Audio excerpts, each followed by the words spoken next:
Hello everyone, स्वागत है आप सभी का वाइट बोर्ड एकेडमी में।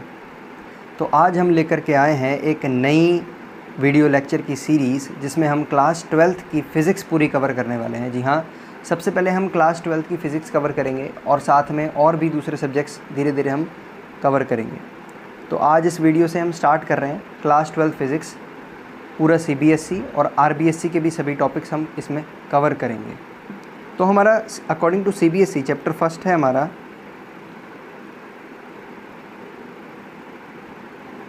जो चैप्टर 1 है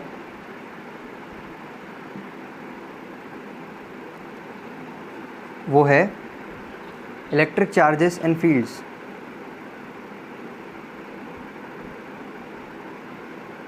इलेक्ट्रिक चार्जेस एंड फील्ड्स, ठीक है।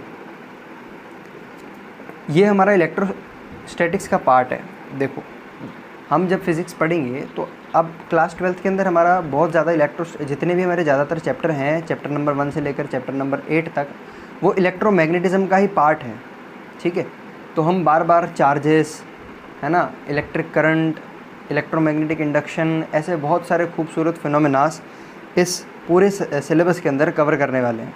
तो सबसे पहले इनकी शुरुआत होती है चार्ज से, कि चार्ज क्या होता है, ठीक है। तो हम समझते हैं इलेक्ट्रिक चार्जेस एंड फील्ड्स, जो हमने चैप्टर का नाम लिखा है, इसमें चार्ज क्या होता है पहले ये समझेंगे, फिर फील्ड क्या होती है ये भी हम समझेंगे इसके अंदर। चलो देखते हैं चार्ज के बारे में।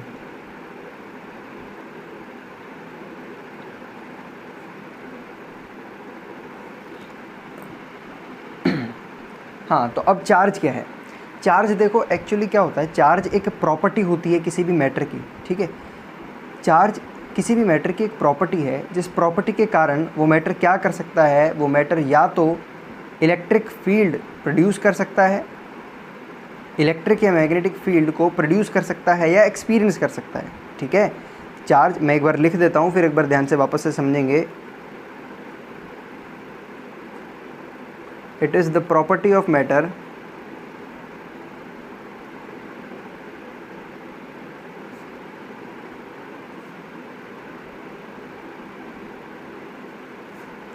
ड्यू टू विच, ये प्रॉपर्टी किसकी है, मैटर की। अब मैटर क्या होता है, ये तो हम बचपन से जानते आ रहे हैं, matter is anything that occupy space and have mass, ठीक है। तो चार्ज क्या होगा, it is the property of matter due to which, जिसके कारण, ये एक ऐसी प्रॉपर्टी है जिसके कारण इट एक्सपीरियंस और प्रोड्यूस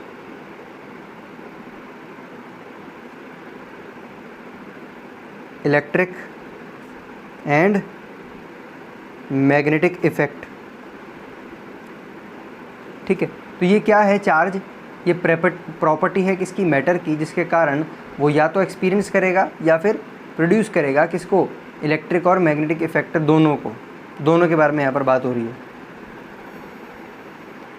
हाँ, तो एक चीज़ यहाँ पर समझ में आई हमको कि चार्ज क्या है। चार्ज प्रॉपर्टी है, किसकी प्रॉपर्टी है, ये भी हमको समझ में आ गया कि एक मैटर की प्रॉपर्टी है, जिसके कारण वो मैटर या तो एक्सपीरियंस करेगा या प्रोड्यूस करेगा, किसको, इलेक्ट्रिक या फिर मैग्नेटिक इफेक्ट को, ठीक है। ये समझ में आ गया। अब चार्ज कितने प्रकार के होते हैं, अब हम ये देखते हैं, ठीक है, कितने टाइप ऑफ चार्जेस हैं।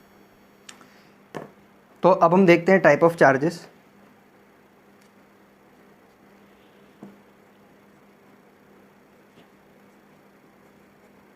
टाइप ऑफ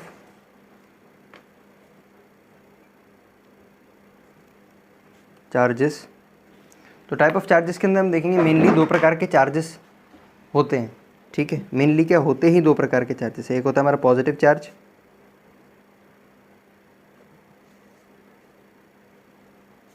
जो कैसे बनता है, डेफिशिएंसी ऑफ इलेक्ट्रॉन्स के कारण, डेफिशिएंसी ऑफ इलेक्ट्रॉन्स के कारण।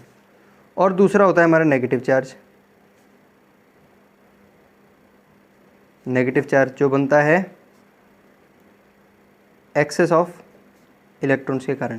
तो देखो, इससे एक चीज़ तो समझ में आई हमको कि ये जो चार्ज बनता है, चाहे पॉजिटिव चार्ज बन रहा है या नेगेटिव चार्ज बन रहा है, चार्ज को प्रोड्यूस करने के अंदर जो मेन इफेक्ट जो मेन रोल प्ले करता है वो हमारे इलेक्ट्रॉन रोल प्ले करता है। ठीक है, अगर इलेक्ट्रॉन की कमी हो जाएगी किसी बॉडी में से तो उसके ऊपर पॉजिटिव चार्ज आ जाएगा, और अगर इलेक्ट्रॉन हद से ज़्यादा उसके अंदर आ जाएंगे तो वो बॉडी के अंदर नेगेटिव चार्ज आ जाएगा। अब देखो इसको समझते हैं। जैसे समझो, देखो हर जो मटेरियल रहता है, जो भी मैटर है हमारे दुनिया में, वो सभी के सभी एटम से बने हैं। ठीक है, और एटम के अंदर हमको पता है एक न्यूक्लियस होता है। न्यूक्लियस के अंदर क्या होते हैं भाई, बताओ जल्दी? प्रोटॉन्स होते हैं, न्यूट्रॉन्स होते हैं, है ना। और न्यूक्लियस के बाहर जो हमारी शेल्स होती हैं, ये शेल्स होती हैं, यहाँ पर शेल के अंदर कौन रोटेट कर रहा है? इलेक्ट्रॉन्स रोटेट कर रहे हैं। ठीक है, इलेक्ट्रॉन्स रोटेट कर रहे हैं। तो अगर एक न्यूट्रल एटम है, कैसा एटम? न्यूट्रल एटम है। अगर हम बात कर रहे हैं न्यूट्रल एटम की, तो न्यूट्रल एटम के केस में कितना होगा? Number of electrons is equal to number of protons. ये हम सबको पता है, बचपन में हम पढ़ के आए हैं केमिस्ट्री के अंदर। ठीक है, 9th-10th में हमको पता चल जाता है ये सब। तो न्यूट्रल एटम के अंदर नंबर ऑफ इलेक्ट्रॉन और नंबर ऑफ प्रोटॉन बराबर है, मतलब इसके ऊपर कोई भी चार्ज नहीं है। अब सपोज करो अगर नंबर ऑफ इलेक्ट्रॉन बढ़ जाते हैं, नंबर ऑफ इलेक्ट्रॉन जैसे तैसे करके बढ़ जाते हैं, किससे? नंबर ऑफ प्रोटॉन से। नंबर ऑफ प्रोटॉन से नंबर ऑफ इलेक्ट्रॉन अगर बढ़ गए तो उसके ऊपर कौन सा चार्ज आ जाएगा? जल्दी बताओ भाई। इलेक्ट्रॉन के ऊपर कौन सा चार्ज होता है? नेगेटिव चार्ज, है ना। इलेक्ट्रॉन के ऊपर नेगेटिव चार्ज होता है, प्रोटॉन के ऊपर हमारा पॉजिटिव चार्ज होता है। तो अगर नेगेटिव चार्ज की संख्या बढ़ गई, नंबर ऑफ इलेक्ट्रॉन बढ़ गए, तो हमारा एटम कैसा हो जाएगा? नेगेटिव चार्ज वाला एटम हो जाएगा। ठीक है, देखो एक बार हम और दूसरे तरीके से इसको समझते हैं। ये कोई मेरे पास बॉडी है, न्यूट्रल बॉडी है, न्यूट्रल है अभी, मतलब इसके ऊपर कोई भी चार्ज नहीं है। अब इसके अंदर से मैंने इलेक्ट्रॉन निकाल लिए, भाई ये भी तो एटम से बनी होगी, है ना। एटम्स है तो एटम के अंदर न्यूक्लियस होगा, न्यूक्लियस के बाहर शेल्स होंगी, शेल्स के अंदर क्या होंगे? इलेक्ट्रॉन्स होंगे। तो हमने क्या करे, इसमें से इलेक्ट्रॉन निकालने शुरू कर दिए। जब मैंने इसमें से कुछ इलेक्ट्रॉन निकालूंगा तो क्या हो जाएगा बताओ? अभी कौन सा चार्ज आएगा इसके ऊपर? वेरी गुड, जल्दी पॉज करके कमेंट में लिखो कौन सा चार्ज आएगा इसके ऊपर। वेरी गुड, पॉजिटिव चार्ज आएगा ना। इलेक्ट्रॉन्स निकल गए, इसमें से इलेक्ट्रॉन्स निकल गए, नेगेटिव। अब क्या हो जाएगा? जब इलेक्ट्रॉन निकल जाएंगे तो अब क्या हो जाएगा इसके अंदर? नेगेटिव जो हैं वो कम हो जाएंगे, पॉजिटिव ज़्यादा हो जाएंगे। अरे नेगेटिव किसकी वजह से होते हैं? इलेक्ट्रॉन की वजह से। अब इलेक्ट्रॉन तो कम हो गए, मैंने इलेक्ट्रॉन कुछ निकाल के बाहर फेंक दिए, तो अब इसके अंदर जितने इलेक्ट्रॉन थे वो कम हो जाएंगे ना इसके एटम्स के पास, तो ज़्यादा क्या रह जाएंगे? प्रोटॉन। तो इसलिए ये अब कौन सा चार्ज हो जाएगा? पॉजिटिवली चार्ज्ड हो जाएगी ये बॉडी, पॉजिटिवली चार्ज्ड बॉडी। ठीक है, समझ में आया ये वाला खेल? अब देखो अगर इसको नेगेटिवली चार्ज करना है, मुझे नेगेटिवली चार्ज करना है, तो वापस से पहले मैंने ले लिया न्यूट्रल बॉडी, न्यूट्रल बॉडी। ठीक है, अब इसको नेगेटिवली चार्ज करना है तो मैं क्या करूँगा? इलेक्ट्रॉन इसके अंदर, वेरी गुड, डाल दूंगा बाहर से। ठीक है, इलेक्ट्रॉन डाल दूंगा। तो जब इलेक्ट्रॉन इसके अंदर हम डालने लग जाएंगे तो कुछ समय बाद क्या होगा? इलेक्ट्रॉन की संख्या बहुत ज़्यादा इंक्रीज हो जाएगी और ये हाईली नेगेटिवली चार्ज हो जाएगा। ये बॉडी कैसे बन गई? नेगेटिवली चार्ज्ड, नेगेटिवली चार्ज बन गई ये बॉडी। ठीक है भाई, समझ पा रहे हो इसको? थोड़ा बहुत बताओ, समझ पा रहे हो, है ना। जिसको समझ में आई ये चीज़ कमेंट बॉक्स में बताना। ठीक है, तो ये हमने देखा टाइप ऑफ चार्ज और हमने देखा चार्ज के बारे में, भाई चार्ज क्या होता है और कितने प्रकार के चार्ज होते हैं। अब हम देखते हैं प्रॉपर्टीज़ ऑफ चार्ज। ठीक है, प्रॉपर्टीज़ ऑफ चार्ज कर देखते हैं। तो चलिए अब देखते हैं प्रॉपर्टीज़ ऑफ चार्जेस। तो ये देख करके हमारे चार्जेस के प्रति जो समझ है ना, चार्जेस के बारे में हमारी जानकारी और बढ़ेगी और अच्छे से जान पहचान हो जाएगी हमारी चार्जेस के साथ। चलो, तो पहली प्रॉपर्टी क्या है? Charge is a scalar quantity. Charge is a scalar quantity. मतलब अब स्केलर और वेक्टर क्या होता है? देखो, जिन बच्चों ने बहुत समय से नहीं पढ़ाई करी वो बिल्कुल भूल गए होंगे, जिनको याद है बहुत अच्छी बात है। स्केलर क्वांटिटी एक ऐसी क्वांटिटी होती है जिसके पास सिर्फ और सिर्फ मैग्नीट्यूड होता है भाई। ठीक है, और वेक्टर एक ऐसी क्वांटिटी होती है जिसके पास दोनों होते हैं, मैग्नीट्यूड भी होता है और डायरेक्शन भी होती है। ठीक है, तो चार्ज के बारे में अगर मुझे बताना है तो मैं सिंपली उसकी क्वांटिटी बता दूंगा। ठीक है, क्वांटिटी बता दूंगा कि कितना चार्ज है इसके ऊपर, 10 कूलम, 15 कूलम। अब ये कूलम क्या बोल रहा हूँ मैं? कूलम चार्ज की यूनिट होती है, वो भी हम अभी आगे देखते हैं। चार्ज की यूनिट होती है, ठीक है, हम देखेंगे आगे। प्रॉपर्टीज़ पहले पढ़ लेते हैं, फिर चार्ज की यूनिट देख लेंगे। तो कूलम भी चार्ज की यूनिट होती है और चार्ज को बताने के लिए हमें सिर्फ और सिर्फ मैग्नीट्यूड बताने की ज़रूरत है। ठीक है, सिर्फ और सिर्फ मैग्नीट्यूड बताने की ज़रूरत है, इसकी डायरेक्शन बताने की ज़रूरत नहीं है। तो charge is a scalar quantity. Next point, charge is transferable. Charge is transferable मतलब चार्ज एक बॉडी से दूसरी बॉडी के अंदर ट्रांसफ़र हो सकता है। Next, charge is associated with mass. देखो बहुत खूबसूरत प्रॉपर्टी है, charge is associated with mass.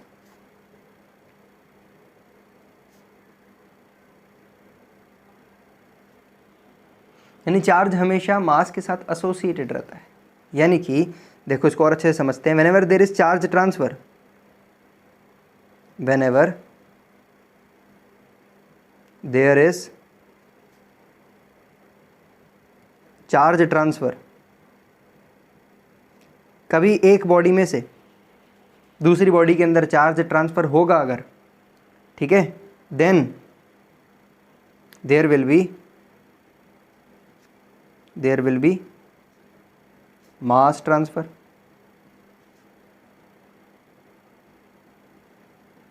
Always, यानी कि जब भी चार्ज ट्रांसफर होगा तो मास ट्रांसफर अपने आप होगा। क्योंकि चार्ज ट्रांसफर क्यों हो रहा है? क्योंकि इलेक्ट्रॉन मूव हो रहे हैं। अब इलेक्ट्रॉन मूव हो रहे हैं तो इलेक्ट्रॉन का कुछ ना कुछ मास है ना, तो मास भी तो मूव होगा, ठीक है। But reverse is not true always, reverse is not always true. किसका रिवर्स ऑलवेज ट्रू नहीं है? अरे ऊपर वाला जो है मैंने सेंटेंस लिखा ना, यानी कि जब जब मास ट्रांसफ़र होगा तो ज़रूरी नहीं है कि चार्ज ट्रांसफ़र हो रहा है, ठीक है। जब जब मास ट्रांसफ़र होगा तो ये ज़रूरी नहीं है कि चार्ज ट्रांसफ़र हो रहा है, बट अगर चार्ज ट्रांसफ़र होगा तो मास ट्रांसफ़र तो डेफिनेटली होगा, ठीक है। ये बात हमने समझी। अब अगर इसमें एक चीज़ मैं और समझाऊँ कि अगर मैं किसी बॉडी को पॉजिटिव चार्ज देना चाहता हूँ, कौन सा चार्ज देना चाहता हूँ? पॉजिटिव चार्ज देना चाहता हूँ, तो उसका मास इंक्रीज़ होगा या डिक्रीज़ होगा? बताओ जल्दी, पॉज करो, कमेंट में लिख के बताओ। मास उसका इंक्रीज़ होगा डिक्रीज़ होगा? अगर पॉजिटिव चार्ज देना चाहता हूँ तो डिक्रीज़ होगा ना। अरे पॉजिटिव चार्ज कैसे दूंगा? मैं उस बॉडी के अंदर से इलेक्ट्रॉन्स बाहर निकाल लूँगा, इलेक्ट्रॉन बाहर निकाल लूँगा तो कुछ मास बाहर निकल गया। अगर बॉडी में से मास बाहर निकल जाएगा तो मास डिक्रीज़ हो जाएगा, ठीक है। इसी तरह से अब बताना, अगर मैं नेगेटिव चार्ज देना चाहूँगा, किसी बॉडी को नेगेटिव चार्ज देना चाहूँगा तो उसका मास क्या होगा? उसका मास इस केस में अब इंक्रीज़ होगा भाई, ठीक है। Are you getting? चलो बहुत बढ़िया। अब एक और चीज़ देखते हैं। तो ये प्रॉपर्टी समझ में आई तीसरी। अब फोर्थ प्रॉपर्टी हम देखते हैं, charge is conserved. Charge is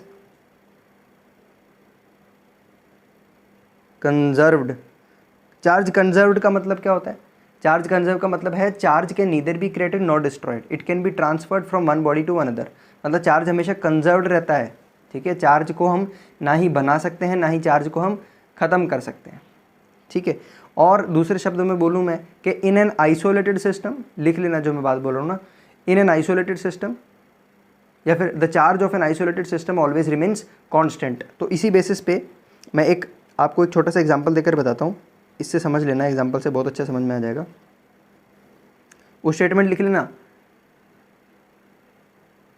in an isolated system charge is always constant, ठीक है। ये एक आइसोलेटेड सिस्टम है। यहाँ पर चार्ज कितना है? 3 कूलम। यहाँ पर कितना है? +4 कूलम। और यहाँ पर कितना है? माइनस का 6 कूलम,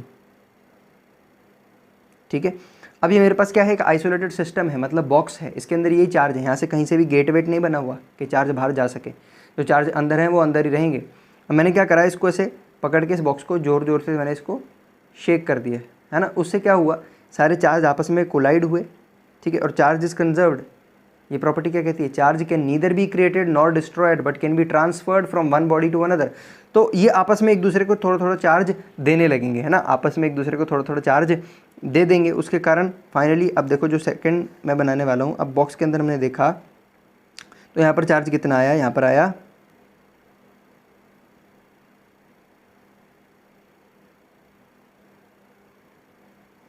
और यहाँ पर अब बताओ चार्ज कितना आएगा? जल्दी पॉज करो, और कमेंट में लिख के बताओ यहाँ पर चार्ज कितना आएगा। देखो इनिशियली कितना चार्ज था मेरे पास, +3 +4 -6, यहाँ पर -7, इतना इतना, बताओ कितना आएगा। कई लोगों ने निकाल लिया होगा, नहीं समझ में आया तो देखो मैंने बोला चार्ज कंजर्व्ड रहेगा, यानी चार्ज जो है बिफोर वो बराबर रहेगा चार्ज नेट चार्ज आफ्टर। ठीक है, तो बिफोर मेरा चार्ज कितना है, देखो +3 +4 -6, और यहाँ पर कितना है नेट -6 +3। अब यहाँ पर मुझे पता नहीं है ना, तो मैं इसको x मान सकता हूँ। ठीक है, तो ये कितना होगा, 4 और 3 7, 7 में से 6 गए 1, दिख रहा है ना यहाँ तक। ठीक है, 1, और यहाँ पर कितना है -7 और 3 कितना बचा, -4 + x। तो यहाँ से अगर मैं बात करूँ, इधर लिख देता हूँ, x की वैल्यू कितनी आएगी 4 + 1 यानी कि 5 कूलम। और देखो प्लस के अंदर आ रहा है ना, तो प्लस का 5 कूलम, यानी यहाँ पर जो चार्ज होगा वो मेरा कितना होगा, प्लस का 5 कूलम। ठीक है, तो इसका मतलब चार्ज कंजर्व्ड रहता है। ये बात समझ में आई, चार्ज कंजर्व क्यों रहता है। ठीक है, नेक्स्ट प्रॉपर्टी की तरफ चलते हैं। हाँ, तो अभी नेक्स्ट प्रॉपर्टी क्या है 5th नंबर की, कि चार्ज इज क्वांटाइज्ड।